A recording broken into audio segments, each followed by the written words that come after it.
Quand nous étions élèves, l'école était une institution avec des règles de conduite. Et la première règle d'une école digne de ce nom était la discipline. On ne badinait pas avec la discipline, parce que la discipline ne se marchande pas. Nul ne pouvait s'en départir. Et la repartir de l'insolence était le fouet, le pilori et le supplice des genoux sur cailloux. Parfois, l'institutrice inspirée tirait les oreilles du cancre bleu avant de les percer avec ses ongles de tigresse. Quand nous étions élèves, l'école n'était pas un enclos de troupeaux bigarrés au comportement égaré.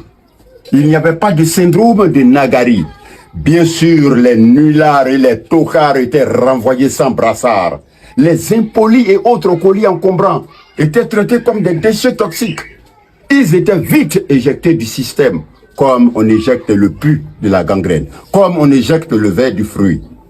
Quand j'étais élève, le maître était craint parce qu'il avait du cran et de l'autorité. On ne regardait pas un maître dans les yeux.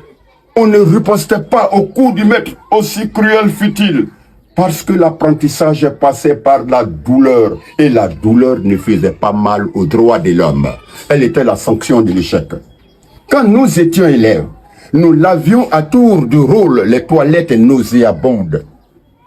Nous balayions la cour de l'école à tour de rôle. Nous plantions et arrosions les arbres. Nous montions le drapeau à tour de rôle et chacun était pressé de se mettre au pied du grand mât pour entonner l'hymne national. Ah, le drapeau, symbole de la patrie, était plus qu'un morceau de tissu multicolore. Il était la raison d'être de tous et de chacun. Parce qu'on pouvait perdre sa peau, on pouvait laisser sa peau pour ce drapeau. Le drapeau pouvait immobiliser un passant aussi pressé fut-il. Même les morts intimaient à leur cortège de faire allégeance au drapeau avant de poursuivre leur ultime voyage. C'était un héritage. C'était une tradition. C'était une contrainte acceptée et partagée. Aujourd'hui, nos enfants vont à l'école comme des bœufs à l'abattoir. Ils vont à l'école pour réussir dans la vie et échouer dans la société. Un élève peut apprendre l'histoire de la Côte d'Ivoire et sortir, descendre le drapeau national et le déchirer en lambeaux comme un torchon. Et il n'y a rien. Un élève peut insulter, menacer son enseignant et le pourchasser comme un rat jusqu'à son dernier retranchement. Et il n'y a rien. Il peut même dire son amertume à la télévision nationale avec des thèmes qui défient l'autorité et le bon sens. Pour un oui ou pour un non, un groupuscule d'élèves peut tenir tête à leurs enseignants et à l'administration et faire fermer toute une école pendant des mois. Et il n'y a rien. Pendant ce temps, les institutions en charge de l'éducation de la République fonctionnent bien. L'orthodoxie tant clamée dans les politiques sonne faux. La rigueur des premiers acteurs ne vaut même pas la raideur d'inflexibles. Dans les discours, on joue à l'autruche. On maquille la plaie. Pourtant, ça pue. L'école publique est devenue un marché de bétail. On n'y forme plus des hommes de demain. On cultive les pourritures du futur. Le droit des enfants n'est pas un droit plaisantin, mais certains passages sont un peu trop taquins et enfantins. Ce baratin qui déifie nos diablotés sur l'autel de la bêtise est devenu la hantise du monde civilisé. Et le monde civilisé, c'est celui dans lequel l'enfant peut tutoyer son père avant de lui claquer la porte au nez, au nom de sa puberté. Le monde civilisé, c'est celui dans lequel l'enfant peut menacer sa mère en citant la linéa de la liberté au nom de ses 18 ans.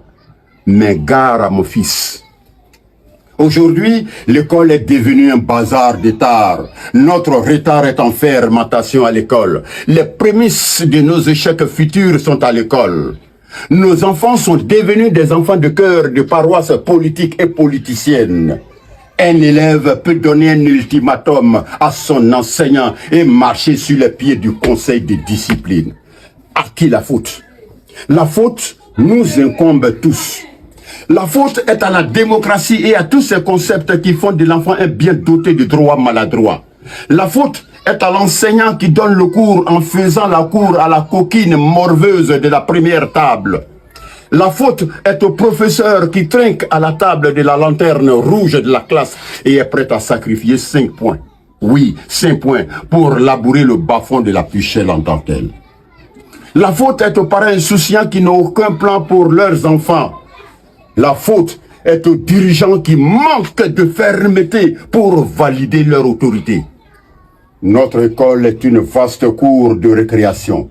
Malheureusement, il n'y a pas de carillonneur pour sonner la fin de la pagaille. Demain, oui, demain, nous serons dirigés par d'impénitents voyous, diplômés sans aucune fibre patriotique, parce qu'ils n'ont jamais été programmés pour être des responsables. La problématique de notre école pose une réelle colle. Malgré le pactole des années folles, nous sommes toujours dans la camisole. On rafistole, on copie et on colle mal. On décolle comme on bricole sans user des bémols. Notre école ne fait plus école. Je vous remercie.